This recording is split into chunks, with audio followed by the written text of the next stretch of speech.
Awesome! Alright, you guys have been getting some insane information here on how to really win a ton of friends, which is super cool, and how to get to that end result that you want, which is just insanely awesome. I want to transition now into a really powerful concept that has totally changed everything and really allowed me to scale like all of my businesses, all my companies, like an insane amount by being able to sell my ideas to people and to convince people that, hey, you should invest in stocks, or, you should, use cloud-based blockchain advertising to monetize your website. And I mean, there's just so many other applications of this, and it's just insanely powerful. And this idea of like how to get cooperation, and the most significant, like how to bring other people to your way of thinking, and your ideas specifically. So I'm really excited about it. I'm really pumped about it. So let's go over to the computer. Let's make it happen. All right, cool. So we start this off with something that's really powerful, and I'm gonna write it down because it's huge. It says, it's this idea of like an epiphany, right? You've got to give people an epiphany. Don't you have much more faith in ideas, right? You got ideas that you discover for yourself rather than ideas that are handed to you on a silver platter. If so, isn't it bad judgment to try to ram your opinions down the throats of other people? Isn't it wise to make suggestions and let the other people think out the conclusions, right? The ideas become the conclusions. You want other people to think that their ideas that you implant in their head are actually theirs, not yours. Because people, they will sort of not like other people's ideas, right? They like their own ideas naturally. They care about themselves naturally. They want their own success naturally. Not because of that, it's critical that you're able to sort of gently influence them by getting their cooperation. Alphonse Seltz in Philadelphia was the sales manager in an automobile showroom and a student in one of Dale's courses, and he suddenly found himself confronted with the necessity of injecting enthusiasm into a discouraged and disorganized group of automobile salespeople. It's a tough job. It's a thing to do. Now, I want to take a minute, just a sec, I want you guys to understand that I'm telling you this story. I'm telling you all the stories I'm telling you here. Why? It's to get you that epiphany, because I don't want to just plunge out these ideas to you. I want you to understand them for yourself. And so the way to do that is by telling stories that lead you to understand the concept, develop the concept in your mind. I could literally boil this chapter into about 5 sentences, and if I did, you wouldn't get anything from it. But these stories are the things that actually turn it into a reality.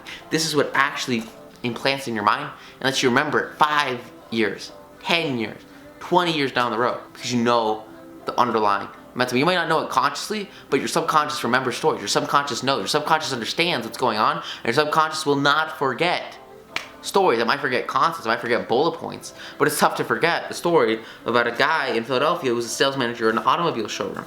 And so, with that said, he was calling a sales meeting, and he urged his people to tell him exactly what they wanted from him. So as they talked, he wrote their ideas on the blackboard, and he said, I'll give you all these qualities you expect from me. He said, look guys, anything that you want, we can make it happen. You got it. This. Like, you want that stuff done? Not a problem. I'm gonna make it happen. It's gonna happen. I'm gonna give it to you. 100%. You got it. Now, and then he says, I want you to tell me what I have to expect from you. And so the replies come fast. These guys say, look, you can expect us to be loyal. You can expect us to be honest. You can expect us to have initiative. You expect us to have optimism. You expect us to work with teams, have teamwork. You expect 8 hours of enthusiastic work and total and complete happiness. The meeting ended with a new courage, a new inspiration. And one salesperson volunteered to work 14 hours a day. And Mr. Seltz reported to him that the increase of sales was phenomenal because you let others solve the problems together publicly. The people had made a sort of moral bargain with him. And as long as he lived up to his part of it, they were determined to live up to theirs. Consulting them about their wishes and desires was just the shot in the arm they needed. No one likes to feel that he or she is being sold something or told to do something. Right? Like, these guys don't want to be forced to be enthusiastic. They want to be forced to be happy. They don't want to be forced to work extra hours. People want to feel that they are buying or doing something or whatever of their own accord. It's their decision. They want their own decision, their internal state, or acting on their own ideas, not somebody else's.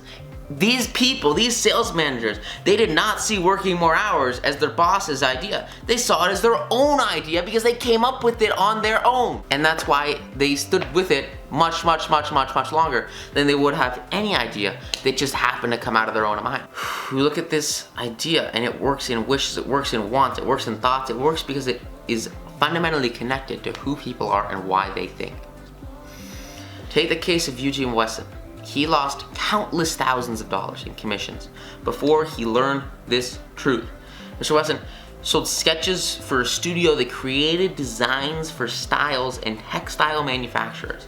And he called one of his leading stylists in New York once a week, every week for 3 years. He never ever refused to see him, but he never bought.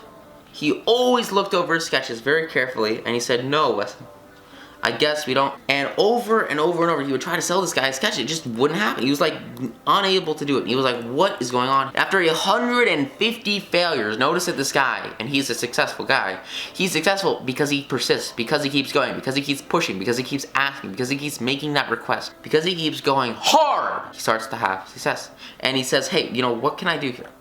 He realized that, he was in a mental rut, so he resolved to devote 1 evening a week to the study of influence of human behavior, and he's learning this stuff, and he's developing new ideas, and he decided on a new approach. And so he goes to this guy for the 151st time, and he says, hey, look, I've got these half a dozen, so he's got 6 sketches under his arm, and he rushes over to this guy's office, and he says, hey, would you do me a favor? And of course people like to do each other favors. And he says, I want you to do me a little favor. He says, would you please look at some of these uncompleted sketches and tell me how we could finish them in such a way that you would use them? He asked him a question. Ask a constructive question. How can I use this and how can I do this to serve you? The buyer looked at the sketches for a while without uttering a word. And then he finally said, leave these with me for a few days, Wesson, and then come back and see me. And so he returned 3 days later, got his suggestions, took the sketches back to the studio, finished them according to the buyer's ideas, and the result is that all 6 were accepted, all of them. After that, the buyer ordered scores of other sketches from Wesson, all drawn according to the buyer's ideas. It was his own, not the sketchers, not his idea. His ideas, he couldn't freaking care less. He was not using his ideas.